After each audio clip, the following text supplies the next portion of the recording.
Bună ziua tuturor! Haideți să vedem ce vor să ne spună cărțile de această dată pentru voi. În primul rând, nu știu de ce, dar aici am impresia că mare parte dintre voi sau persoana la care vă gândiți are ochii albaștri sau căprui. Dar bineînțeles că pot fi și alte culori, da, nu se pune problema. Pot fi și verzi sau negri, fără niciun fel de problemă, dar asta simt că această etalare va rezona pentru o parte dintre voi care aveți legătură cu această culoare a ochilor. Hai să vedem ce altceva vor să ne transmită cărțile.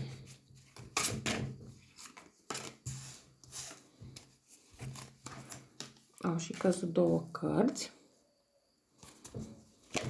Aici, în primul rând, încep cu o dezamăgire. O dezamăgire care a avut loc din partea unei persoane din zodia Rac sau cu ascendent în zodia Rac sau poate să fie în legătură cu zodia Pești. Dar n-ar fi nimic exclus să fie inclusiv zodia Scorpion. Ideea este că această dezamăgire a produs o ruptură atât la nivelul relației, cât și la nivel sufletesc. Pentru o mică parte dintre voi,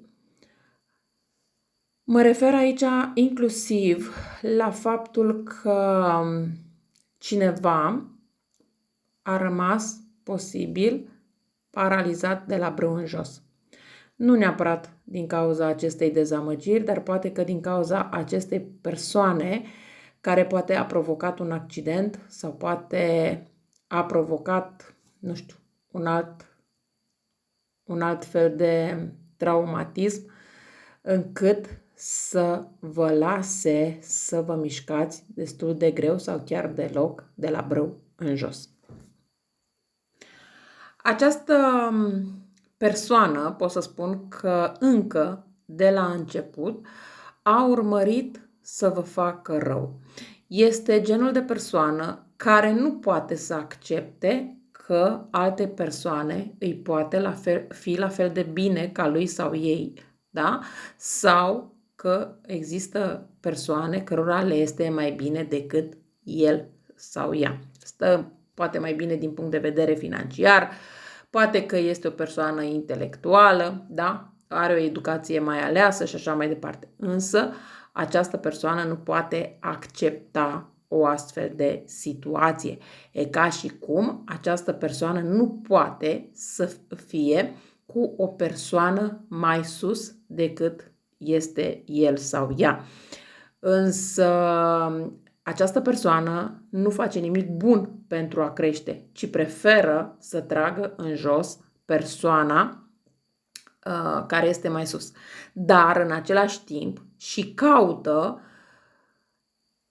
persoane în viața sa exact care să fie mai sus, poate din punct de vedere financiar sau poate din punct de vedere intelectual și să le tragă în jos. Aș putea să spun că această persoană este o persoană destul de meschină din punctul ăsta de vedere. Această persoană nu ezită să, cum se spune, da, la figurat, bineînțeles, să bage cuțitul adânc în rană. Are o răceală și o dorință de a face rău persoanelor din viața sa, pentru că aici nu cred că a făcut rău la o singură persoană, cred că a făcut rău la mai multe persoane. Această persoană cred că înainte de a începe să facă rău, încearcă să creeze o stabilitate, încearcă să poate să ajungă inclusiv până la faza de a se căsători cu persoana respectivă și abia după începe calvarul. Voi cred că deja ați trecut printr-o astfel de situație și acum încercați să vă reveniți. Bineînțeles că revenirea nu este una ușoară, dar important este că vă doriți și ușor ați început să vă vindecați. Poate că v-ați gândit că voi nu o să aveți niciodată parte de o persoană care să vă fie alături. Sau poate că v-ați gândit că această persoană niciodată nu va plăti pentru ceea ce a făcut. Indiferent pe ce parte ați mers cu gândurile, să știți că norocul este de partea voastră. Cumva, toată această situație prin care ați trecut se întoarce în favoarea voastră. Aici, toată această situație, pot să spun că în unele cazuri a fost o legătură karmică pe care a trebuit să o plătiți dintr-o altă viață. Nu cred că este ceva ce este din această viață, ci cred că este ceva ce s-a întâmplat într-o viață anterioară, iar acum a trebuit să plătiți. Și din acest motiv ați și trecut prin această situație. Dar asta nu înseamnă că această persoană, la rândul său, nu plătește. Ba da, și chiar veți afla foarte curând că această persoană plătește prin ceea ce a făcut.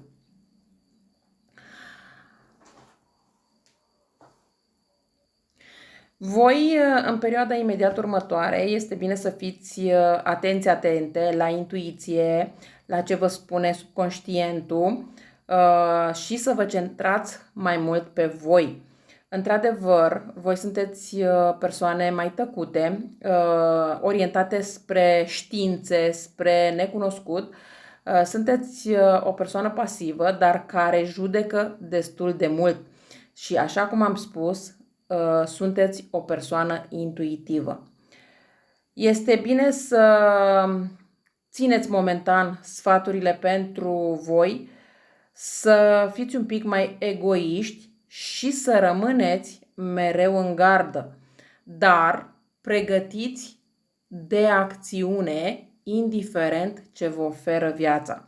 Când mă refer la pregătiți de acțiune, în acest caz, în cazul vostru, mă refer la faptul că urmează, în primul rând, pentru o parte dintre voi, această persoană să ia legătura cu voi, dar pe de altă, și bineînțeles că trebuie să fiți în gardă, iar pe de altă parte urmează să intre o persoană nouă în viața voastră și la fel trebuie să fiți gata de acțiune, să vă dați o șansă cu persoana nouă, dar în același timp să fiți oarecum în gardă să vedeți dacă această persoană este la fel sau acționează diferit. Dar asta vom vedea pe parcurs.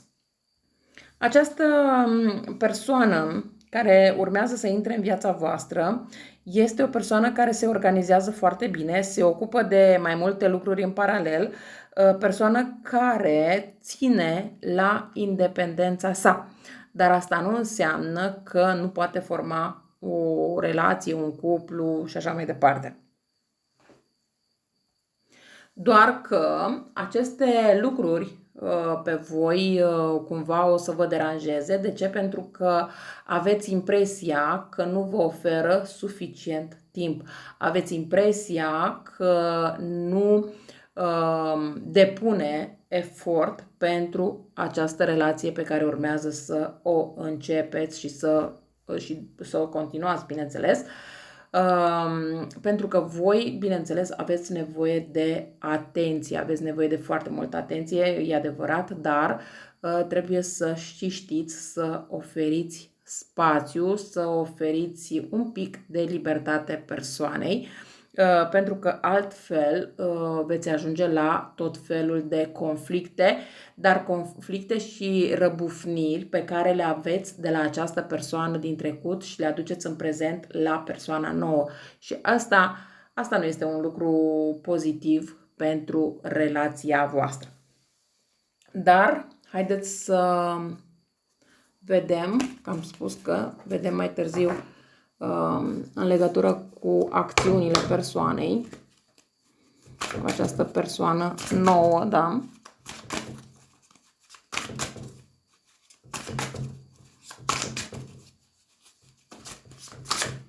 Hai să vedem ce putem afla. Păi, în primul rând, această persoană este posibil să lucreze foarte mult pe partea de media, pe partea de internet, poate să fie programator, poate să fie, da, tot ce ține de partea asta a socializării. Și bineînțeles că asta îi ocupă foarte, foarte mult timp. Dar, așa cum am spus, este o persoană care atunci când intră într-o relație, încearcă cumva să le îmbine pe amândouă, încearcă să găsească un echilibru.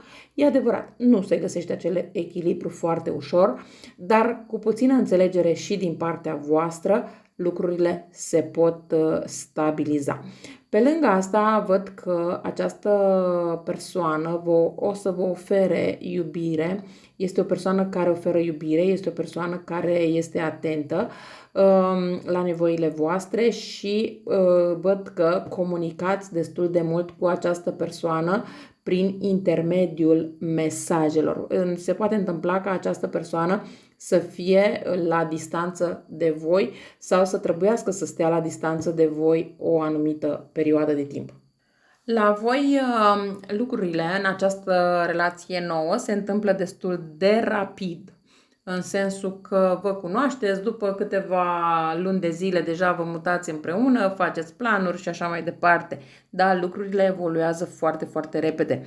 Pe plan de colaborare, pe plan de relație, lucrurile merg în sens pozitiv. Dar așa cum am spus, dacă și voi vă doriți acest lucru, pentru că asta depinde de amândoi, nu doar de unul singur. Voi, așa cum am spus și puțin mai devreme, din cauza a ceea ce s-a întâmplat în trecut, este posibil să aveți o doză mai mare de egoism, o doză mai mare de neîncredere și este normal și firesc, dar trebuie să, în momentul în care sunteți cu această persoană nouă, să lăsați trecutul în urmă, pentru că altfel nu veți putea duce această relație la un nivel mai înalt și ar fi păcat. Eu cam atât am avut de spus pentru voi, vă mulțumesc că m-ați ascultat și vă doresc o zi cât mai frumoasă în continuare. La revedere!